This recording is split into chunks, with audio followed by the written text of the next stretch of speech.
আসসালামু আলাইকুম। Hello viewers, কেমন আছেন? নিশ্চয়ই ভালো।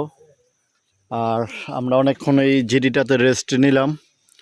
এখন এই পথটা ছেড়ে আবার পাহাড়ি পথ দিয়ে উঠে যাব। দেখি কি অবস্থা এই পাহাড়ি পথটা। আবার পাহাড়ি পথটাই ওঠাটা সবচেয়ে বড় কষ্টের। আমরা যে ট্রেকিং করেছি জিরি পথটা ভালোই লাগলো হাঁটাটা, কিন্তু পাহাড়ি পথটা খুবই কঠিন, রুক্ষ। সবচেয়ে কঠিন হ্যাঁ, সবচেয়ে কঠিন সবচেয়ে কঠিন পথ। সবচেয়ে কঠিন এটা। ও মাই গড, কে পথ রে মা আল্লাহ! একটু 19-20 হইলেই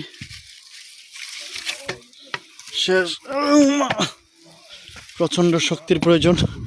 দেখেন এই পথ এমনি বোঝা যায় না।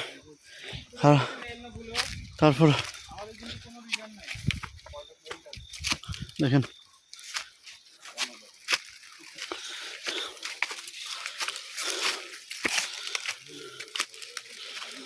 আমরা এই পথটা দিয়ে উঠতেছি পাহাড়ে। পাহাড়টা প্রকৃতি আমাদেরকে অনেক কিছু শেখায়, মানুষ হতে শেখায়, আবার কাউকে অমানুষ। পাহাড় যেমন বিশাল, পাহাড়ের মতো আমাদের মনটাকে বিশাল করতে হবে এবং সব কিছু পরিষ্কার থাকতে হবে, কারণ আমাদেরকে এই প্রকৃতি থেকেই সব কিছু শিক্ষা নিতে হবে। সেটা আমরা কেউ বুঝি না। দেখেন কী সব পথ, আল্লাহ! একটু অসাবধানতার জন্য পুরো বিপদ হয়ে যাবে। এখানে ক্যামেরাটা ধরাটা মুশকিল।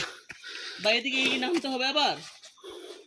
ওঠেন ওঠেন ওঠেন, এদিকে নামা যাবে না। না না নামবো না।